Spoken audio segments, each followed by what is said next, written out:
Bismillah, elhamdülillah, ve salatu ve selamu ala Resulillah, emmə bə'd.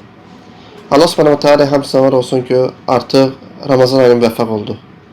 Həqiqətən mübarək bir aydır. Allah subhanahu wa ta'ala bu ayda oruç tutmağı iman gətirənlərə vacib etmişdir. Allah subhanahu buyurur ki, Ya eyyuhellezine amenu kutiba aleykumus-siyam kema kutiba alellezine min qablikum. Ey iman gətirənlər, sizdən əvvəlki oruç tutmaq vacib edildiyi kimi, sizə də oruç tutmaq vacib edildi.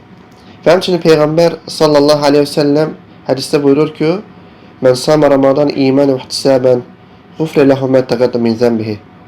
Kim Ramazan ayının orucunu imanla və savabını Allahdan umaraq tutarsa, onun keçmiş günahları bağışlanır. Və İbn Teymiyyə rahimehullah bu hədisin şərhində buyurur ki, imanla tutmaq nədir? Ramazan ayının orucunu Allah Subhanahu taala bunu bizə vacib edib, sevib, razı qalıb və bizə vacib edib oruç tutmağı. Yəni savabını ummaq isə o əməli ixlasla yerinə yetiririk, yəni sırf Allah rızası üçün edirik və savabını da Allah Subhanahu taala istəyirik. Həqiqətən Allah Subhanahu taala hər bir salih əməli 10 mislinə 700 mislinə qədər artırır.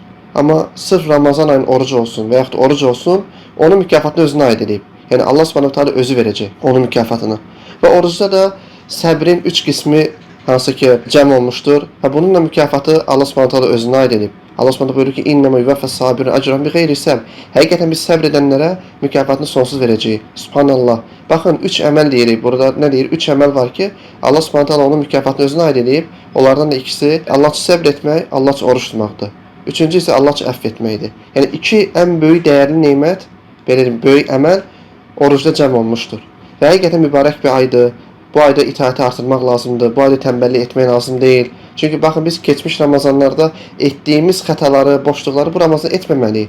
Və ola bilər ki, bizim son Ramazan ayımız olsun. Baxın, nə qədər müsəlmanlar dua edirdilər, bəlkə də arzu edirdilər, amma onların ömürləri yetmədi bu Ramazana. Və bizim aramızdan tərk etdilər bizi. Və biz də gec tezi var ki, biz də bu dünyadan keçəcəyik. Yəni, dünya da çox müvəqqətidir.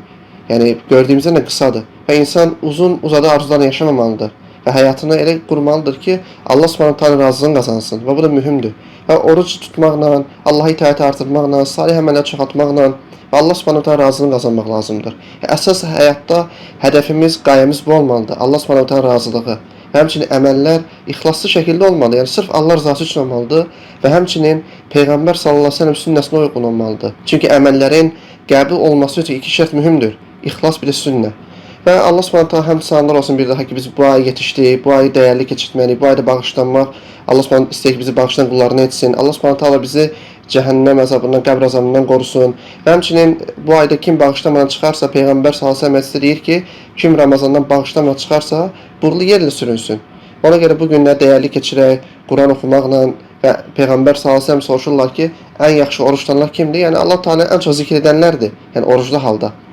Yəni ona görə zikri çoxaldaq, Quran oxumağı çoxaldaq və bacardığımız qədər itaətləri artıraq. Allah Subhanahu taala istəyirəm ki, bizi eşidib yaxşısına tabe olanlardan etsin.